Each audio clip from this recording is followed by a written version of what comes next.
పడుతుంది. మామూలు స్ప్రేలే 4 ఉన్నాయి, 4 కొడుతుంటారు, ఆడాళ్ళు కూడా కొడతారు.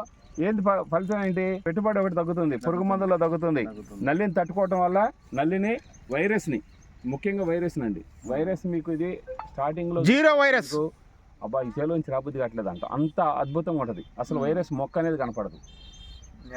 కాయ కొయ్యటం కూడా చాలా తేలిక, చిన్న పిల్లలైనా కోయొచ్చు. చిక్కటి కాపు, కోత కూలి కూడా తక్కువ, 70 నుంచి 80 కేజీలు వస్తున్నారు ఒక కూలి రోజుకి. ఒక మనిషి 70 నుంచి 80 కేజీలకు వస్తున్నారు. సో ఈజీగా కోయడం కూడా చాలా ఈజీ. అక్కడ మళ్ళీ పెట్టుబడి మళ్ళీ తగ్గుతుంది. అంటే మందుల్లో తగ్గుతుంది, తెగులు తగ్గుతుంది, వైరస్ లేదు కాబట్టి వైరస్ మందులు తక్కువ, నల్లి లేదు కాబట్టి నల్లికి తక్కువ. సో అన్ని రకాలుగా 10 మించలు అసలు 10 కట్టలే, 10 పెట్టి మొక్కలు లేపుకుంటే మంచిది. 60 రోజుల్లో చెట్ని ఎంత పెంచుకుంటే అంత బెటర్. మందులు కూడా మామూలు మందులే, పెద్ద మందులు ఏమనేది అసలు స్ప్రే చేయలేదు.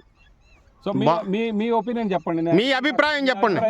చూశారు కదా, ఒక్కొక్కరు చెప్పండి మీ అభిప్రాయం ఏందమ్మా? బాగుందండి. ఏం బాగుంది? విత్తనం కోయటానికి గానీ, తెగులకు గానీ, చేను ఎదుగుదల గానీ, కాయ రంగు ప్రతిదీ బాగుంది. పెట్టుబడి తగ్గింది. తాలు శాతం ఏమనిపించింది? తాలు శాతం అసలు లేదు. మీరు చెప్పండి.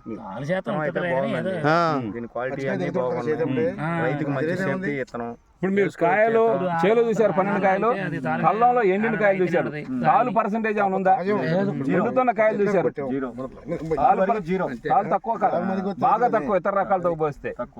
అది ఒకటి. ఇంకా కాయ క్వాలిటీ ఉంది, బాగుంది, రేటు కూడా ఎక్కువ పడింది. కాపు ఎలా ఉంది? బాగుంది, బాగుందండి. కాపు చూస్తే అసలు అంటే కళ్ళ ఉంది బాగుంది, కాయ కూడా బాగుంది, రంగు ఉంది. మీరు చెప్పిన దానికి ఆ వణికిడికి దానికి అంత పర్లేదని అనేక 100% పర్లే. ఓకే, మనం అనుకున్న దానికి అధిక దిగుబడితో అదరగొట్టింది రైతుని ఇనిస్టా భీష్మ. కాబట్టి యావత్ రైతు సోదరులందరూ 2 రాష్ట్రాల్లో, తెలంగాణ, ఆంధ్రాలో కంపల్సరిగా ఎనిస్టా లాంటి భీష్మ లాంటి వెరైటీలు వేసుకుని ఎక్కువ దిగుబడులు సాధించుకుని తెగుళ్ళు బారి, వైరస్ బారిని, నల్లి బారి నుంచి కాపాడుకోండి. నల్లి వచ్చే సంవత్సరమైనా ఉంటుంది బాదు, కాబట్టి దాన్ని తట్టుకునే రకాలు వేసుకుంటే మీకు రైతులు అనే వాళ్ళకి చాలా బెనిఫిట్ ఉంటుంది. ఇది పోయిన సంవత్సరం తెలియలే ఏంటంటే ఈ విత్తనం పోయిన సంవత్సరమే వచ్చింది అమ్మకానికి. కాకపోతే కొద్ది మందికి అట్లా చదువుకున్న రైతులు వీటిల్లో చూసి గమనించి ఎక్కువ మంది రైతులతో పరిచయాలు ఉండేవాళ్ళు, నాగయ్య గారు లాంటి వాళ్ళు, ఆయన 50 ఎకరాలు ప్రతి సంవత్సరం వేస్తాడు. ఇప్పుడు ఈ రైతు ఇట్లాంటి వాళ్ళు మాత్రం తెలుసుకోగలిగారు ఆ విత్తనం గురించి. ఈ సంవత్సరం ఏంటంటే అన్ని గ్రామాల్లో ఎంతో కొంత, అంటే మండలానికి 1-2 గ్రామాల్లోనే పడటం వల్ల అందరికి మాక్సిమం తెలిసింది. సో వచ్చే సంవత్సరం ఇంకా ఈ విత్తనానికి ఎక్కువ డిమాండ్. చంద్రపాడు మండలం పడదా? చంద్రపాడు మండలంలో పడలేదు, చంద్రపాడు మండలంలో పడలేదు, మీకు నందిగా మండలంలో పడలేదు. పెనగంచిపోలు పడింది ఇక్కడ కొల్లికొల్లలో. ఆదిమూలం శ్రీనివాస్ అని వేసాడు కొల్లికొల్లలో.